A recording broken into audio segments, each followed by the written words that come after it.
Good morning and welcome to another edition of Two Labs Garage. One of the things I've really wanted to do since I decided to start this channel was do some revivals. There's a lot of inspiration behind me getting started on this, and really it's my favorite part of the car hobby besides driving them. So, in light of that, and the fact that I'm new, I have one project sitting in the storage unit that I've had for almost 3 years now, and I'm going to be doing that revival sometime soon. And my friend Ben, that you may have seen on some other videos, he's got a old vehicle that hadn't been started in, from what he's telling me, about 13 years. That he's given me permission to do a revival video with that.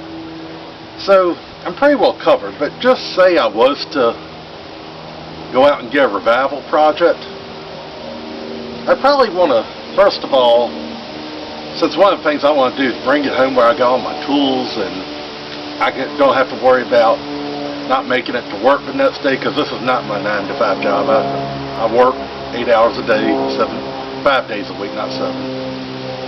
So I put in 40-hour work weeks, try to keep a personal life and all, go with my dogs and my wife and all, and this is my hobby. So being able to just be out all times doing these revivals off-site, hundreds of miles away, and driving them back really just doesn't fit. So first thing, I'd have to be able to bring it back, and got my car trailer over here to the left, to my left, you're right, and so I'd have to make sure anything I got would fit on that trailer. Second of all, it'd probably be best for me to stick with what I know. Fords, I've messed with GM products, and even though my wife's vehicle's a Jeep and I guess my shop truck's a Dodge, I really don't have a whole lot of experience with MOPARs. So probably ought to stay away from them. I don't really know foreign cars. I don't know all the computerized stuff. What else? Oh yeah, just don't really want to spend the money on it right now. Christmas is coming. So anyway, I decided I'd do the right thing. I go halfway across the state today, and we're bringing home a full-size Dodge D150 truck that will not fit on my trailer. So in a little while, Ben will be over here, and my wife's decided she wants to go, so I'm excited about that. She's going to join us, and we're going to go 150 miles that away. We're going to get a truck and rent a trailer and bring it back here, and over the next few days or weeks, I'm going to go over it, and we're going to revive it. This truck has not started in 8 years. From what I understand, it's a manual transmission, slant 6 D100, and I'm buying it sight unseen. I saw 2 or 3 pictures on the Facebook Marketplace, and they really weren't all that good. I think I'll show them to you down below. But anyway, yeah, this is why I've started the channel to do. I'm going to enjoy doing this revival. I know this truck probably needs a clutch from what the guy said, but you just never know till you get into them. So hang on, we're going for a ride, and we're going to go get a 1979 Dodge full-size pickup.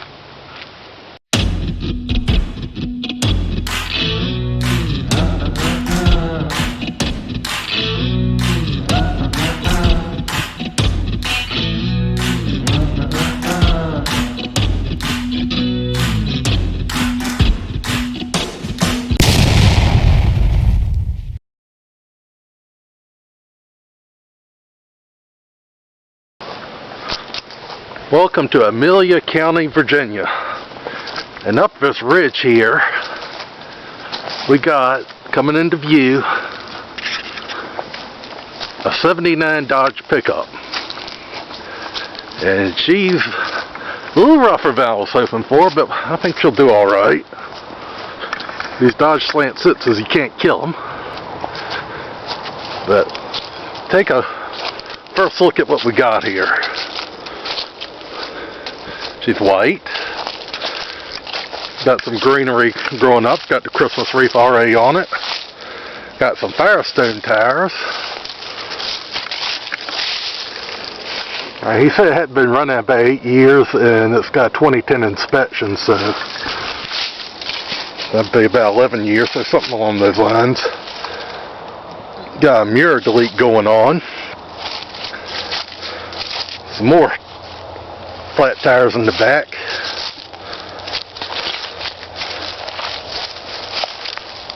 Backside's being used for a planter, but do have a tailgate. Got some arts and crafts going on here. Window delete. Got the air conditioned floorboards. Got some 4-speed. Ooh, we got wasp nest under the clutch. I hope they're going on. Somebody left the Bible in here. Door panels are rough. Dash is rough. Everything's rough, but we got keyage. At least we think we do. That almost looks like a GM key. Awesome, they are GM keys in a Dodge. Wow, probably an interesting story behind that. As you can see, Ben here, he's pulling the greenery off the hood. We got a nice little line on the windshield. Yeah, go ahead and pay too much for this. But anyway, what's going on down there? Got some picturage.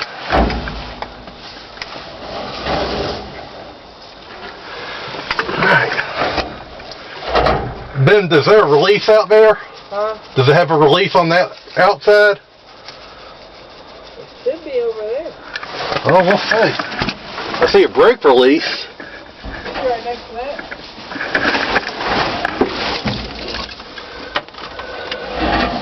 I don't even see where one would go.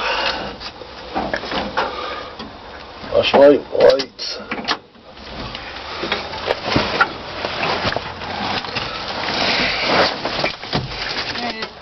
Find it? Well, let's see what we got. Oh. Right here. Right there. Hey, you want to hold that a minute? Thank you. You're still rolling, by the way. Well, it's froze.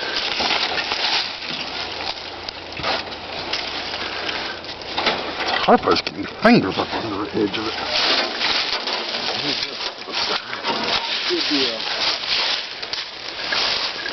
I didn't see a release in there.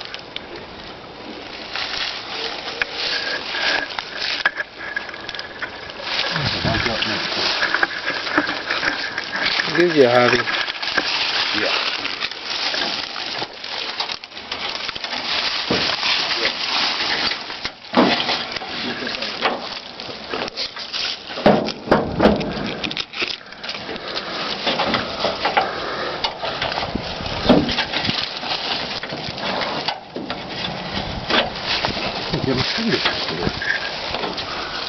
My first prize is gonna figure this out. Yeah. Got it. Alright, so after a little gymnastics, we managed to get the hood open. Just figuring out the trick to it. But we have indeed a straight 6. Doesn't look like the wires are too bad. Power brakes. Let's see, one battery cable. No, there's the other one. Honestly, it don't look too bad. It's under here. I don't see a spark computer. We do have one? Could it be on this? Yeah. I'll keep my fingers crossed on that. Learned that less on your brother's truck. It does still have splash guards. That's kind of interesting. That must be smog pump there. We got power steering, power brakes. There's your diagnostic. Cool. You can find the OB1. So anyway, now we got to try to figure out how to get this up there. This ought to be simple. Probably not. But anyway, we'll take a look at that. Alright. Well, as you can see, we got a nice little thing of poison ivy growing up here. That's always good to have. And we have a neighbor coming over. He's going to help us out with this tractor. We're going to take the tractor, pull it out. One thing I've really been impressed with is there's no dents to speak of on this thing, and it's got all 4 poverty caps. So that's worth an extra $25. But she's complete. We've got some work to do, but that's why I got it. So anyway, we're going to pull it up there and have it hidden east shortly. Where are y'all want me to go with it? What do you think, up to the truck? Alright. I'm going to have to steer it. I'm going to do the truck. Alright. Let's see if she rolls. Oh, what gear is it in? Oh, that. Hold on 1 second, Joe. Oh, she's rolling. She's rolling. Is the fan turning? No, fan is not turning. I took you that, Wow. some of the belts are Okay. tight. No. We'll go there because we're going to have to go down here. You know, wet in that halfway. I approve. I'll tell you all right. Tailgate works. Ish. Alright, maybe it doesn't.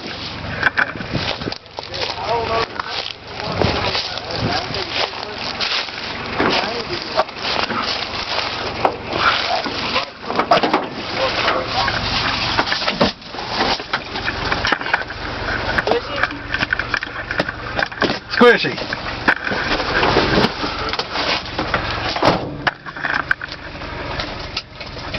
And she's in neutral.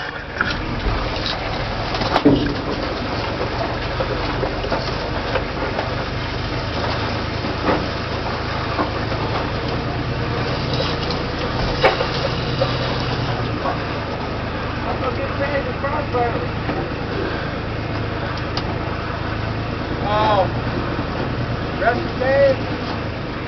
Is the steering good? Okay.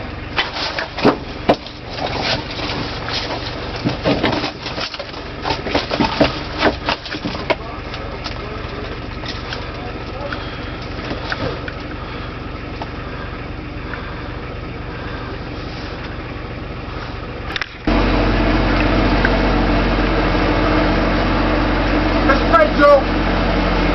Yeah, drop off. That's straight enough, Joe.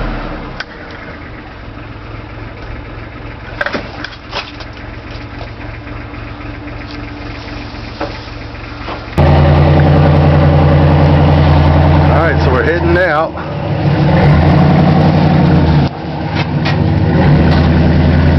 I think of where it was sitting.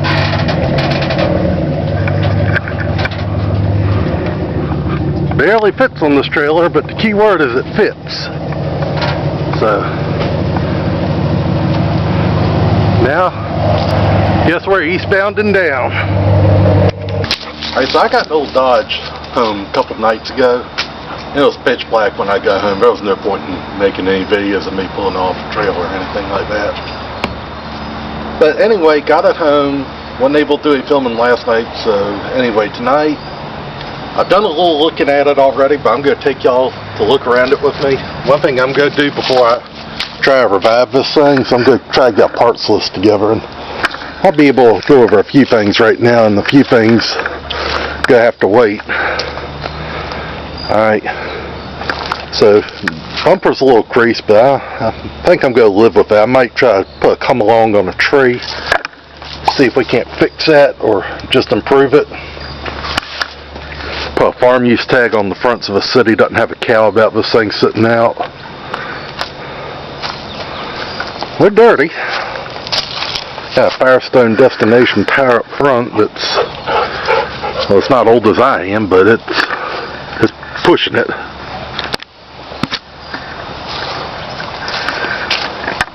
Let's see if we got the mirrors missing. I got an idea. I'm still contemplating in my head if I can't find one in the junkyard on how to go about fixing that. And like everything I do, I have to be on a budget. But I got a pretty good idea how I'm going to do that, and I look forward to sharing that with you. Might be a future video, but nonetheless, got a patch up here of some sort. Now, not sure what's under those rivets. I'm not a big fan of how they patched it, but have to see what that's all about.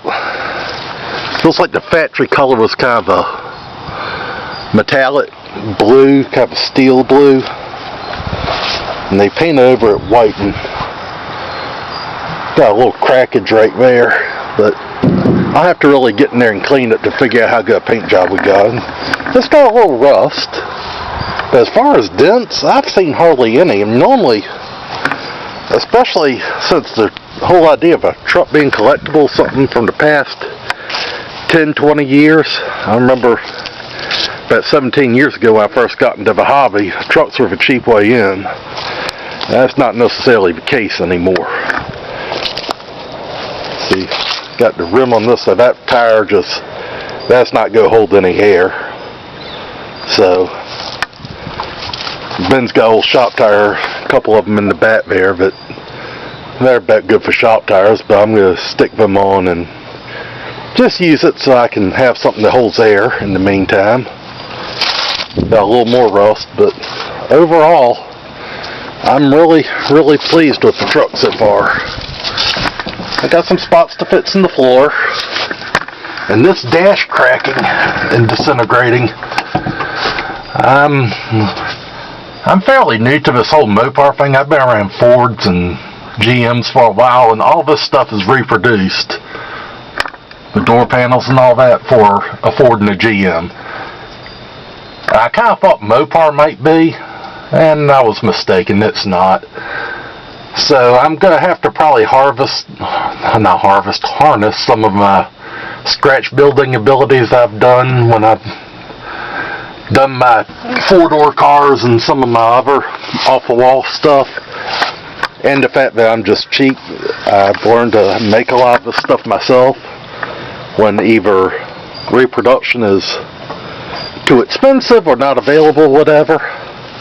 So if I have to scratch build that area of the dash, I'll be sure to share that with y'all. I think that's doable. I got 2 ideas in my head of how to do it, and I'm kind of debating which one I should do.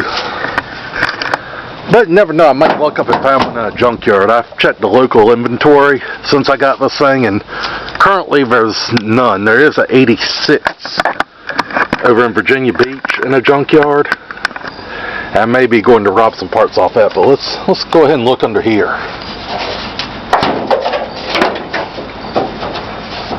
When I got this thing, all the hood opener stuff, partly I was unfamiliar with it, but part of it had been sitting so long it rusted up, and I did give it a WD-40 bath. So anyway, one thing I found out from watching Vice Grip Garage, and I think they mentioned something about this on Junkyard Digs as well, is these plastic tanks normally broken because people like to lean over them to work on the engines. This one appears to be in great shape. Pop the cap off. I see some dirt in there. See if I can get y'all in there. Yeah. But this one doesn't appear to be cracked, so that's a win. And it looks like, see, let me try to get this down here. Pardon me for a second. Remember, I'm new at this. Anyway, looks like before this truck was parked, it was pretty well maintained at some point in its life. These hoses still have labels on. They appear to be fairly new. And the belts, at first I thought they were frayed, but that's just cobwebs, and one of them I saw earlier, there's some writing on the belt which made me think it was new. But one thing, we want to see if this engine's stuck, so I'm going to take the fan since we don't have a clutch fan.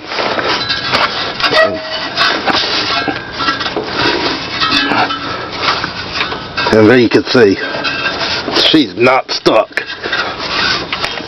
I was able to do a complete revolution on it, so we're in good shape there. The alternator, I don't want to steal everybody's terms, but the alternator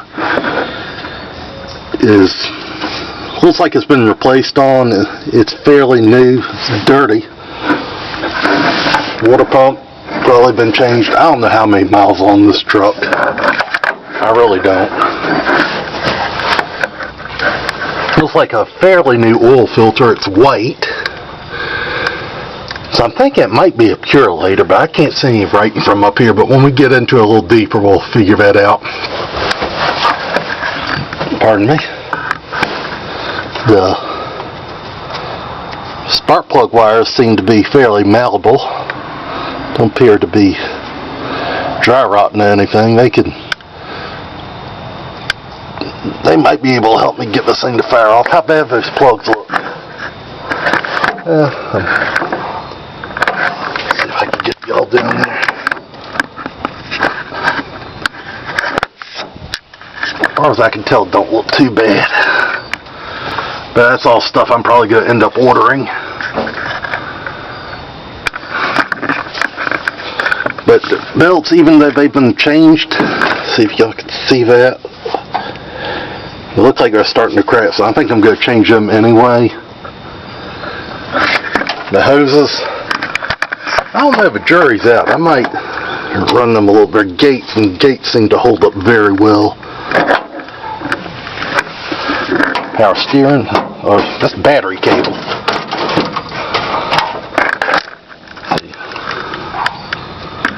Heavy gauge.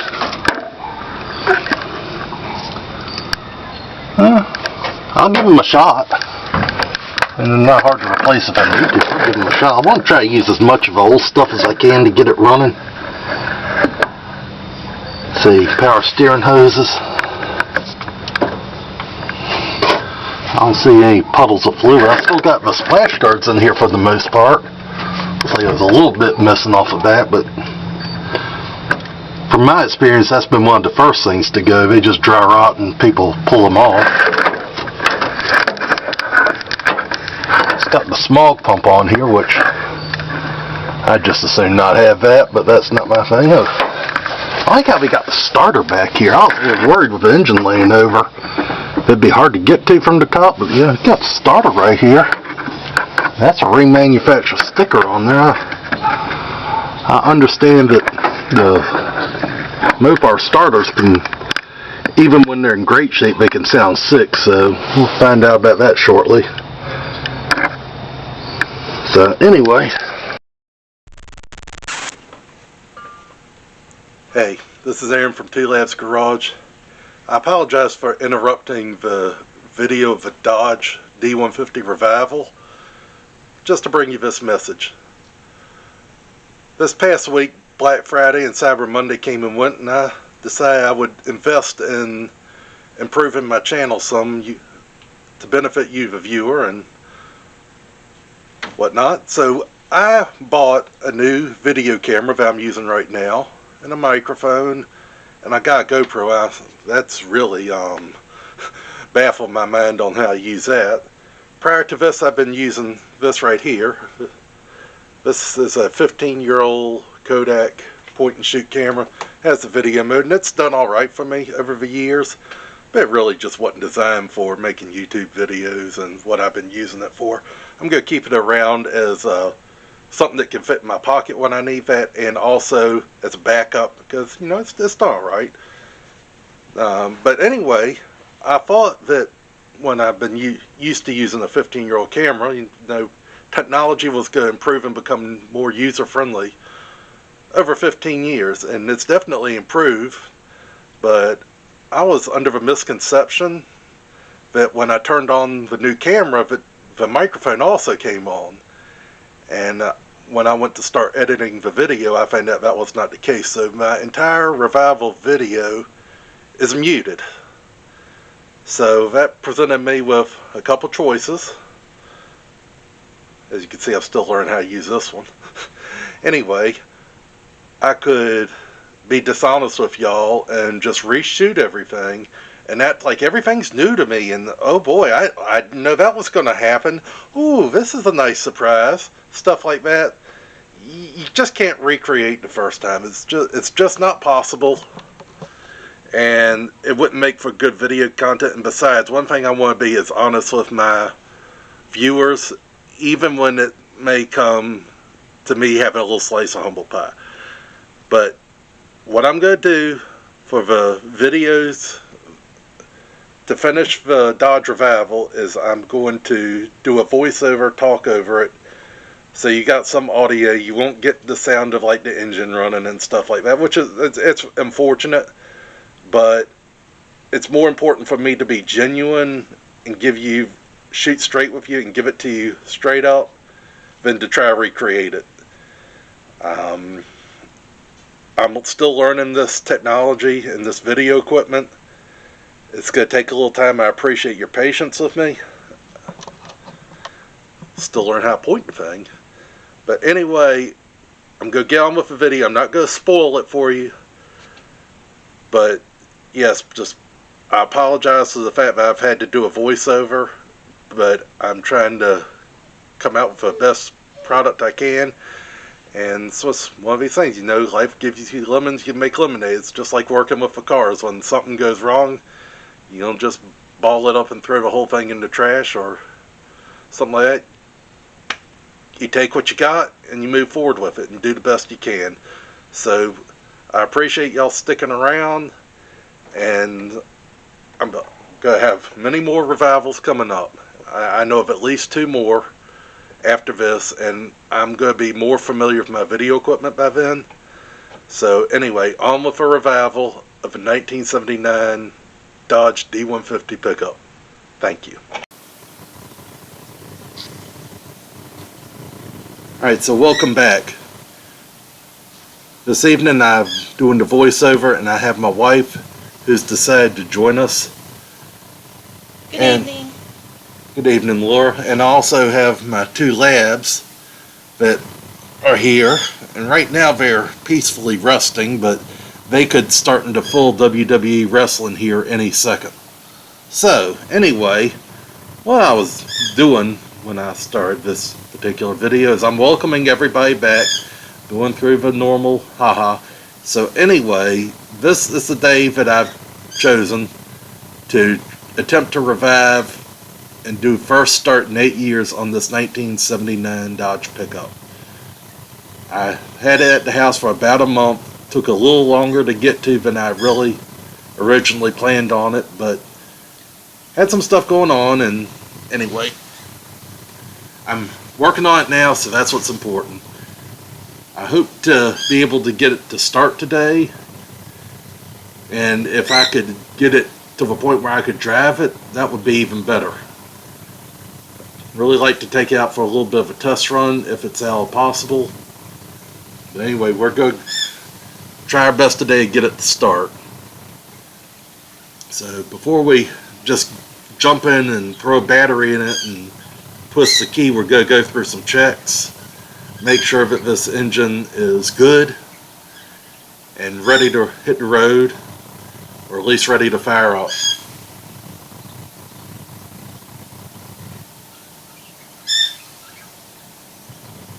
So where is the first place that you would like to start working to show us?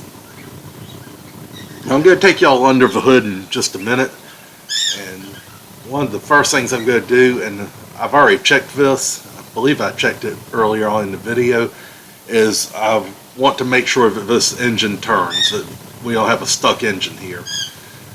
These engines, the Chrysler 225 Slant 6, is known for outstanding reliability.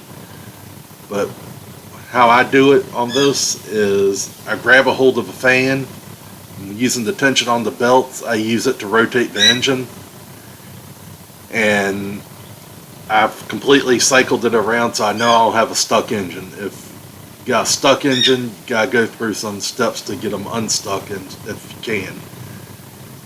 Also gotta check for electrical things, and also what I'm doing right now, since I'm pointing at the back and stomping my foot up and down, I know right now I'm talking about that if I am going to take it for a drive, I'm going to have to get a tire mounted, because the one back behind me just would not hold air, so I'm going to have to find another tire to put in its place. So anyway, we'll pick you up, take you up under the hood, and we're going to see what we need to do to get this thing running. What is it about to be? Is we're going to have a little bit of shaky going on here. So anyway, got the hood open. And this is often referred to as one of our most reliable engines ever built. Other ones that people come up with a lot of times are the Ford 300, the GM Iron Duke, the Toyota think it's called R22, but the little 4 cylinders they got are extremely reliable. But anyway, get this one going. We already know that we got a rotating engine. One thing we really do not want to do is suck up the trash from the gas tank in the carburetor. I've opened the cap to the gas tank and it smells like about 30-year-old deck stain in there, so we definitely don't want to be running that through there. We're going to have to end up flushing that tank. But for the purposes of today, we're going to try and not pump that in and use some fresh gas. Going around to the other side, one thing we're looking at this wires nest down there. Make sure none of those wires look frayed. Look at the big wire on the starter, make sure that's not looking frayed. Make sure that it doesn't look like we're going to have any issues that are going to cause a fire. And over, sitting on my Fairlane, I've got an electronic fuel pump with some zip screws, or zip ties. Got my old camera that I used to use to shoot these things. Got some mustard and ketchup bottles from the dollar store, or the $1.25 store as it is now. That's good for putting some old boat gas in and dumping down the carburetor. Then over here I have a drill pump. I'm going to use that to pump the gas out of the tank if there's any left. So anyway, inside the cab of the truck, I've got some parts that I picked up from the junkyard. I got some door panels out of a Ram Charger that are the same shape and fit. They're going to have to be dad believe. That's not a real big issue. I also found this dash pad in the junkyard, and I was really tickled to find that because I really did not think there was any chance of me finding that.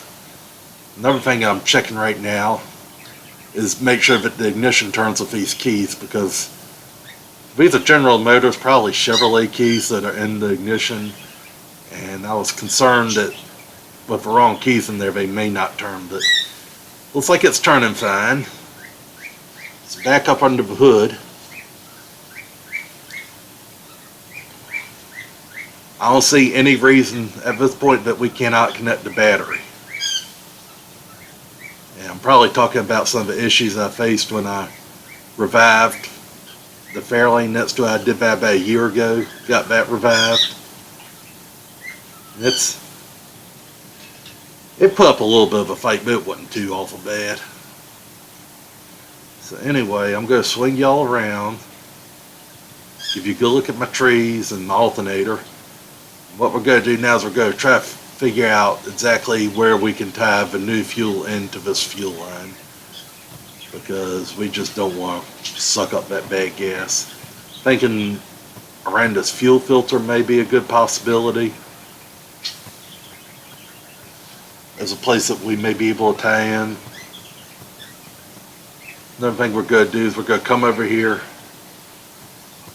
and remove the air cleaner,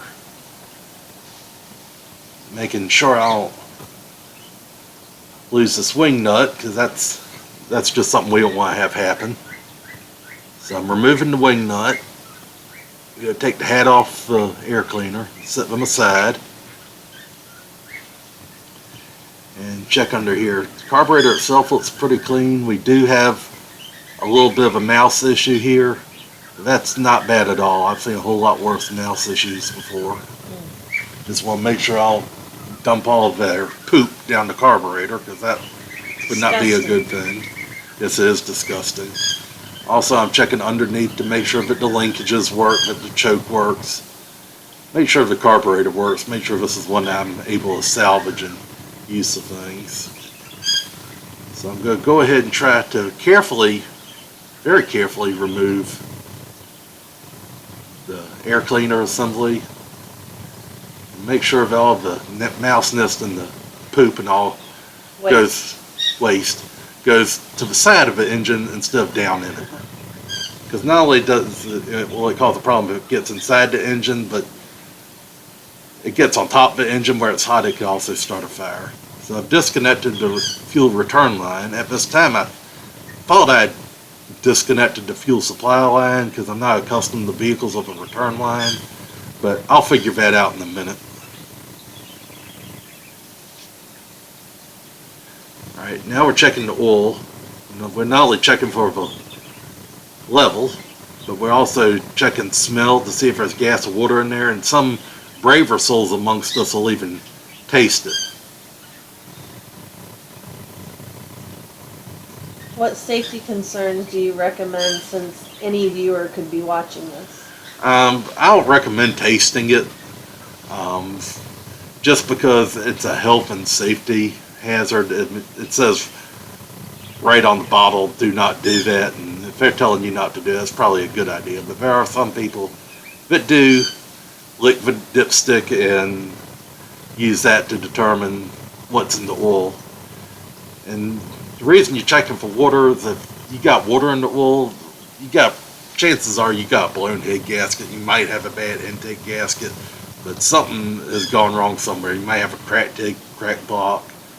If you got gas in the oil, you've either got a bad fuel pump or vehicle's been severely flooded, or any number of other issues. But I've gone ahead and cranked it. It is cranking on its own, and the starter and all is working, which is a good thing. When you hear these Chrysler starters run, they sound pretty bad, so if you're not accustomed to them, they do concern you. But anyway, I'm dumping some old boat gas down here.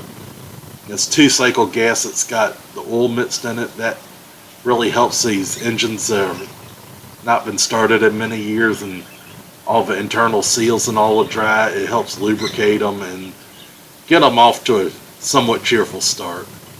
So anyway, left the camera on top of the battery, so we're going to try to start it and see what happens.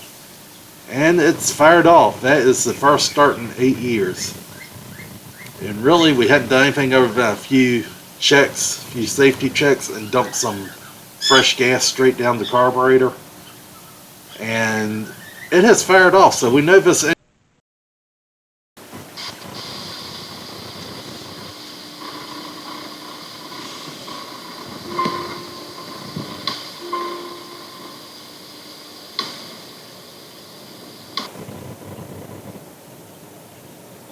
Alright, so here I'm dumping a little more gas in the carburetor. I'm trying to fill up the vent tube so we can get some gas in bowl and hopefully get it running a little longer.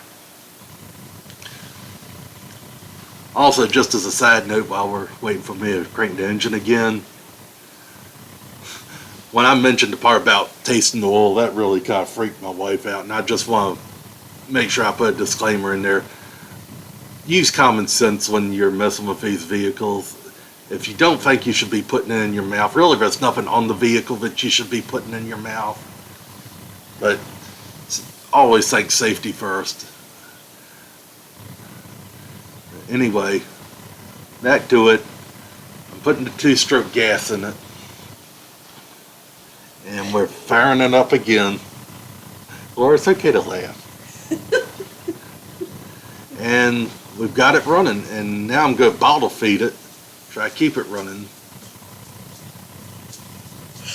And all this is where it's really unfortunate to have to do a voiceover, is I'm listening for things such as rod knocks, stuck valves, anything like that. I'm also watching. I've noticed, you can actually see here that the longer I've let it go, it's already starting to smooth out its idle a little bit. The only negative thing I've heard from this, it does sound like I might have a little bit of an exhaust leak, but other than that, I don't hear any weird noises, anything that would indicate any kind of problems. So I'm just going to let her nurse off a bottle here for a little longer. She seems to really like it, and getting that first start in, making sure, especially if it's oily gas, that it's lubed up. Now, as soon as I quit bottle feeding it, she cuts off. And as I mentioned earlier, I hadn't quite figured out that I've got the wrong fuel line unhooked. But hopefully we hadn't done any damage as far as that goes.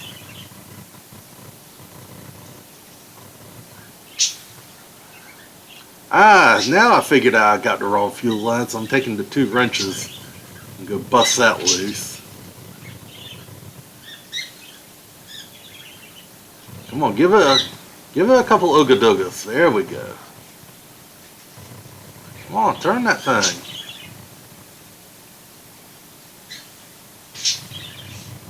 Yeah, you know what wrench it is.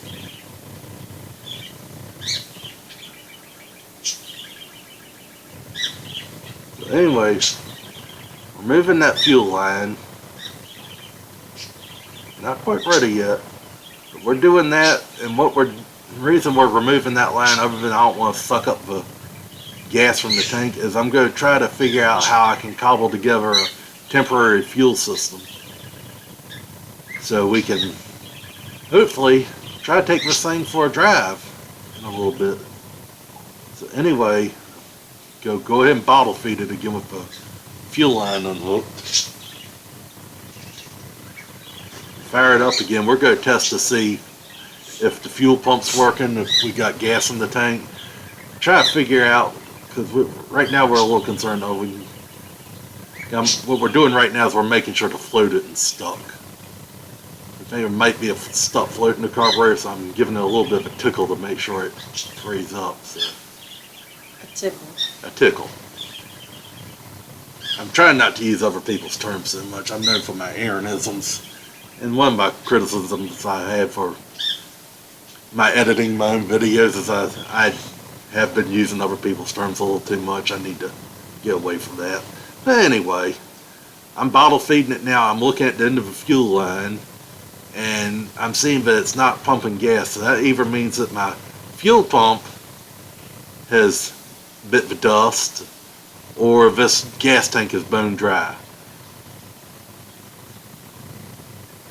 So anyway, honestly, I think at this point I'm just enjoying hearing it run, and I'm giving it a little unnecessary gas just because I'm excited. I'm proud of myself that the thing's running.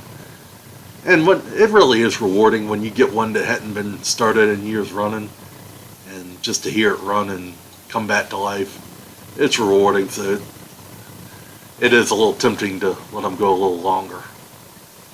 So anyway,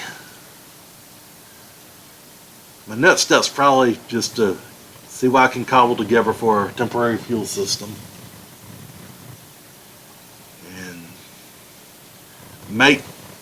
I'm pretty sure that's going to require a trip to my local auto parts store, pick up some flex line, some rubber hose line, because I don't think I have a whole lot of spare hose line around. So anyway, that's what I'm up to. I'm going to take you. Where am I going to take you? Oh, we're going to take a closer look. Oh, I see what I'm looking at, the ignition module. I believe that's the ignition module anyway. I'm looking because I'm concerned about, I see this component has puked its guts on the firewall. My Ford truck that you saw at the very beginning of this video, it did the same kind of thing one time, and that was the ignition module going bad. So I'm hoping I don't have that, or maybe that's one that's been replaced, and that's where the one before it puked its guts out. So anyway, at this point I think I'm going to just shut her down, and I'm going to go pick up my fuel line from the parts store. I'll come back in a little bit, and we'll try to get this fuel system cobbled together, and we'll go. Alright, those are the tires I'm going to be putting on in the future, but just to the right of the screen you see a boat fuel tank. We're going to use that tank to try to get it running.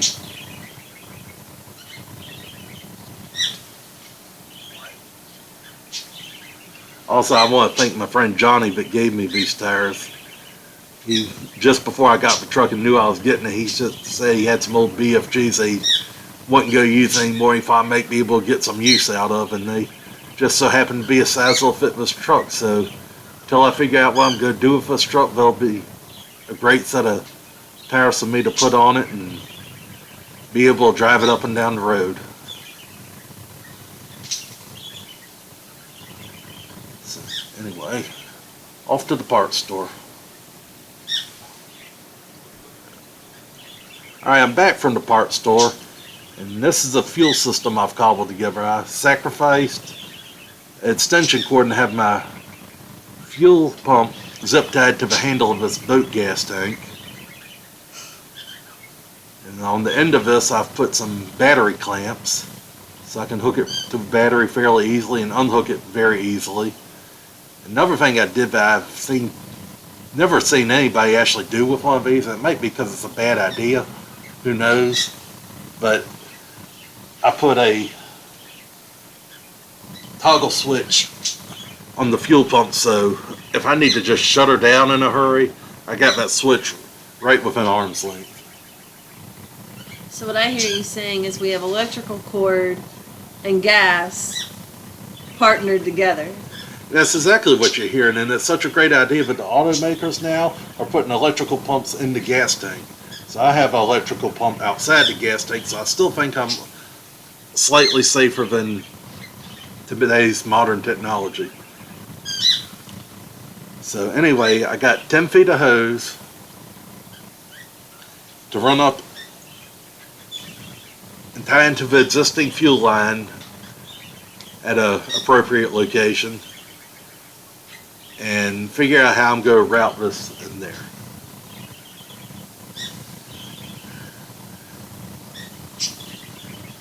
Still kind of say about the possibility of taking this for a drive, still need to put a tire on it. But this is the fuel system we got, and I'll be putting it in the truck momentarily. So come with me.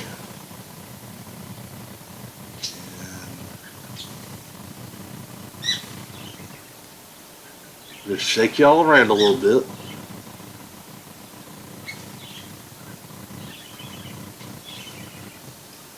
You can see where I've got everything tied up. We'll go do the right thing and put this in the passenger's floorboard. Move some of this other malarkey I got. Put that in the bib. That's a good place for that.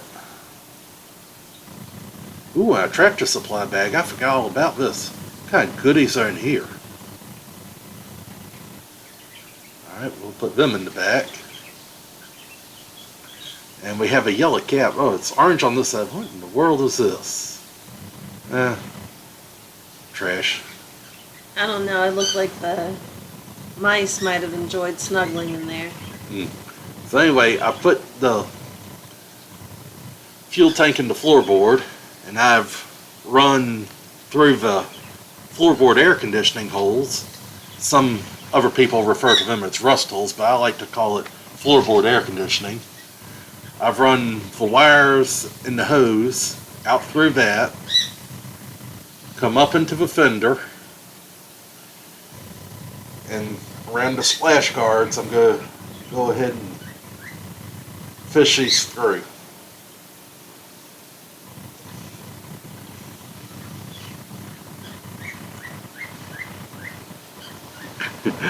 Alright, so I think I got them about fed like I want them.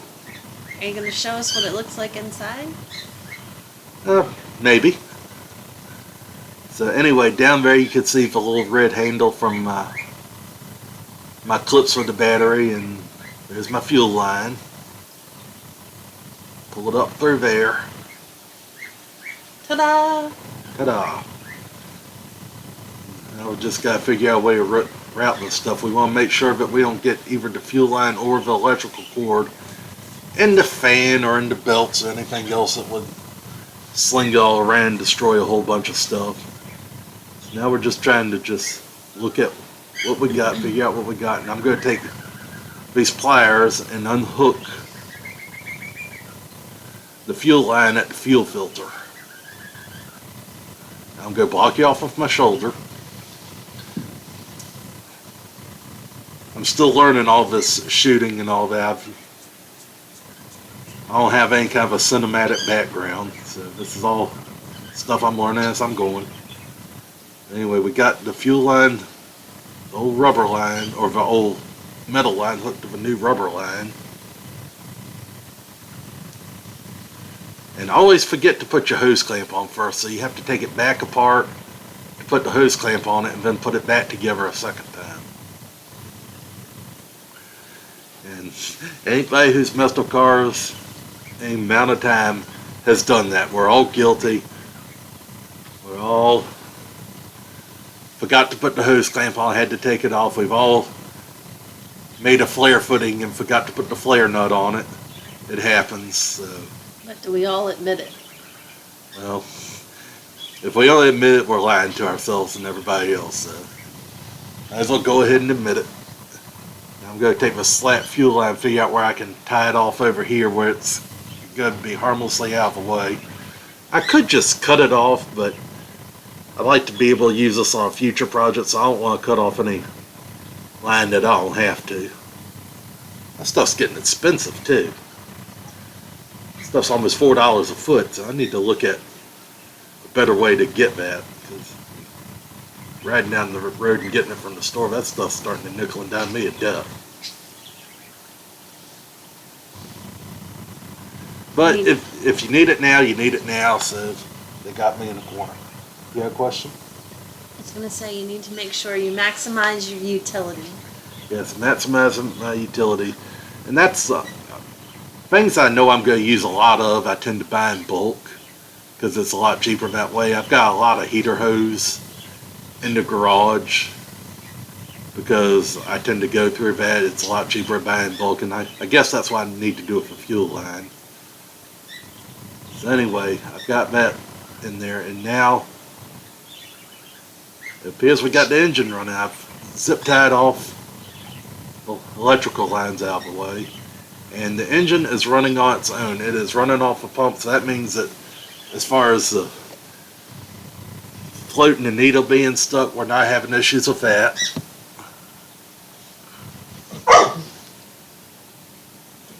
If you'll pardon my dog, she's all excited because she thinks it's time for me to be feeding my turtles. Her turtles. Her turtles. So she's reminding me, she doesn't think I should be editing videos right now. She thinks I should be feeding her turtles. So anyway, I apologize for that. But we got the engine running. Excuse me. Alright, now a little helpful hint. I have one of these Harbor Freight tire machines, and I hate that thing with a passion. But the fact of the matter is, if I want to mount a tire today, I'm going to have to do it myself. Well, the little tool on it that's meant to break the bead bends, I'm not able to break the bead. So what I'm going to do is I'm going to lay this tire on the ground and run over it with my other truck in an attempt to break the bead off. I've heard about this, but I've never tried it myself, so we're going to take a look and see what happens. Go forward. You go and give her the onions now, come on. Well, it appears that it did, but we got to go the whole way around the rim, so put it in park. Rotate a little bit.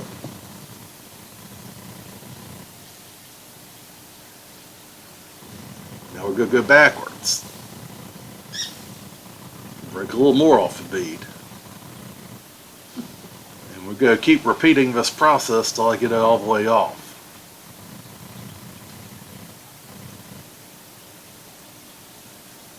Gotta be careful where you put that rim because you don't want to inadvertently damage your rim trying to work on another one. So I'm going to do the right thing and just run over the rim. Now it looks like another quarter turn maybe, eighth of a turn.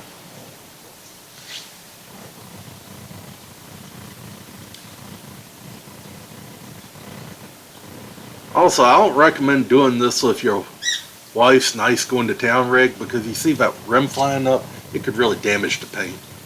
Well anyway, I fought and you can see I'm a whole lot dirtier now, but I finally got that tire mounted on the rim. So now we got 4 tires mounted on the truck. So we're going to see if we got a clutch and if we got brakes now. Because those are things that are going to be necessary. So I'm going to get my tools off the front. And if you're anything like me, you'll drag out half a garage to do a simple project. So I've got tools strewn everywhere right now. And my wife just rolled her eyes. She didn't say anything, but she's thinking to herself, ain't that the truth? Oh, I'll be in the house in just 15 minutes. An hour and a half later, he's still trying to pick up all the stuff outside of the garage. Guilty. So anyway, see what we got. We got it running. Now let's see if we can get it to move.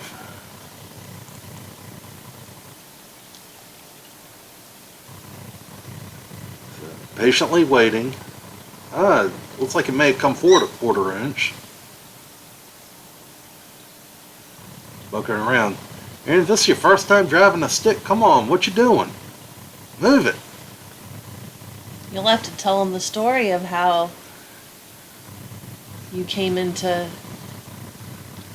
That's a story for another episode, but yeah, okay. I got a little bit of a slightly embarrassing story on myself about how I got shamed into learning to drive a stick many years ago. But Good story, though. right, but we're finding out that it does have some brakes, and it has a little bit of clutch, but that clutch is slipping like crazy. Oh no, I'm in the video. That's okay, babe. And my wife, she was moving some stuff around when this is going on, so you see her and the dogs helping her out. Anyway, we're satisfied at this point that the truck will move under its own power. Make sure I turn the fuel pump off while I come talk to y'all. So this is my report back. It moves. The clutch is toast. It's got some brakes. We aren't able to get it going fast enough to tell really how good the brakes are. Pedal may or may not be sticking. I have to use my toe to pull the brake pedal up. But anyway, we're still going to try to see if we can't take it on a short drive here in just a minute.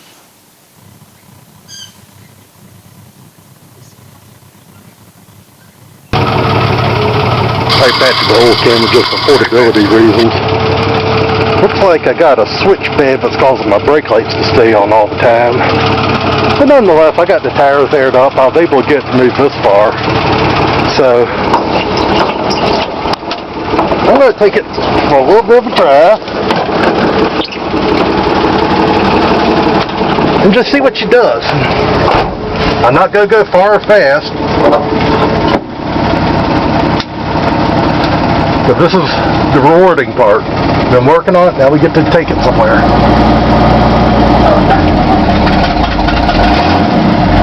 Move, Caroline. Hopefully I'll be back in a minute.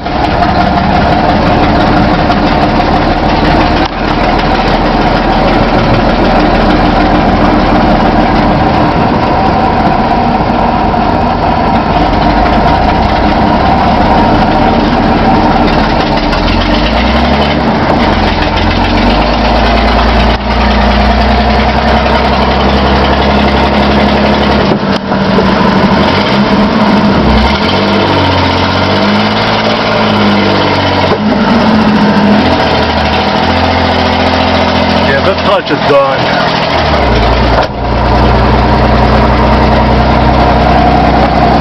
Nonetheless, I'm going to enjoy a short little drive. We got first. I tried going to second, and she's just not real happy about it. I get into the back area of this development where there's nothing but houses being built, and there's no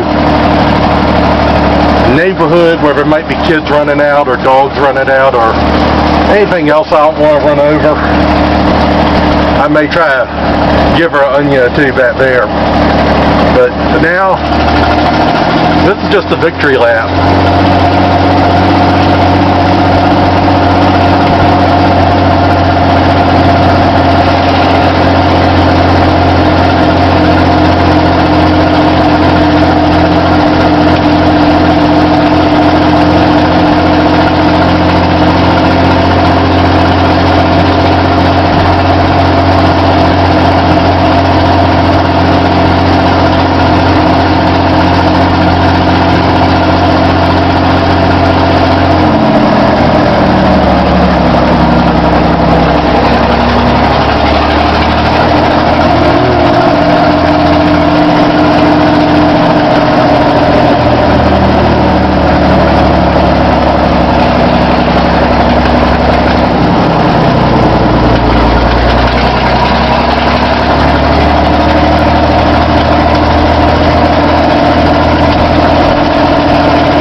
may try to see if I can't grab second.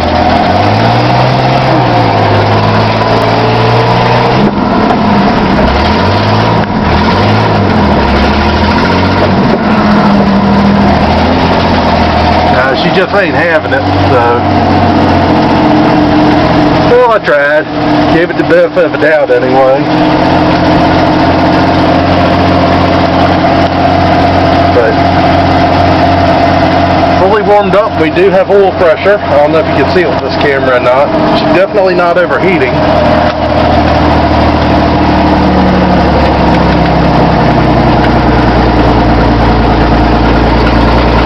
But for a truck that I got off a trade, and I really feel like I came out of this deal holding the long end of the stick. And I think the guy I traded with, he feels the same way. Man, I couldn't be happier with this truck. I'm okay with putting a clutch on it. Thing is, I found out there's 3 different sizes clutches that go in these trucks. I don't know how I know which one this needs. I'd really like to go ahead and order that with some of the other parts I'm going to put in this before I drop the transmission.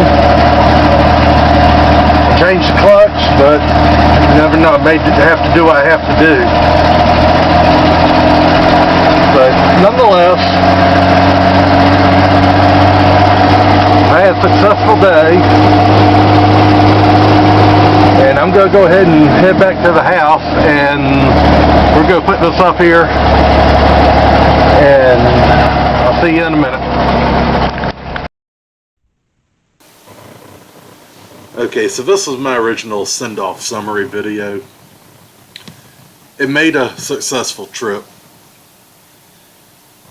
across the street, through the development and back. We knew when we got the truck that we most likely were going to have to change the clutch, and we have confirmed that. But it was able to move under its own power today, start, stop, and from 8 years sitting, this morning the truck hadn't been started, driven, or anything in 8 years. Today we got in it, drove it, may have gotten 2 miles, but hey, that's 2 more miles than it's gone in the last 8 years. So anyway, I call this a success. We didn't have any real surprises of a negative kind. So, Laura, would you like to say anything about my experience with this? I think you did a wonderful job, and you should be very proud of yourself. Okay. And I'm so thankful to see you happy, and you seem to have really come into your own, and you do a great job of explaining these videos, and even someone that doesn't know car things, like I definitely don't, you make it interesting and a pleasure to watch. And I love seeing you happy. And for someone that's shy, you'd never know it. Well, I appreciate those comments very much, Laura. This is something that I've really kind of taken a liking to, and obviously from what I've mentioned already, I've got some video equipment issues that I need to work out and learn and iron out, but hey, that's all part of it. There was a time in my life where I didn't know a whole lot about cars, and I've learned that, so I've got videoing and producing and directing and all that to learn. Anyway, it's been a fun experience. I'm happy to be able to do this, and I got a lot more to show you on this. Since the day that I did the revival, I have put in an order. I've got a whole bunch of brake stuff in. I've decided that what I'm going to do is I'm going to pull the transmission and see what size clutch it needs and go ahead and order that. But while I'm waiting for that to come in, I'm going to get the front brakes that aren't releasing to release. I'm going to change the oil, go through some other things, so when I get this clutch back and I get it done, I can put my new tires on it and we'll really be able to drive it then. So anyway, hope to see y'all soon. Thank you for tuning in to Two Labs Garage. Caroline says goodbye. Nellie says goodbye. Aaron says goodbye. Laura says goodbye.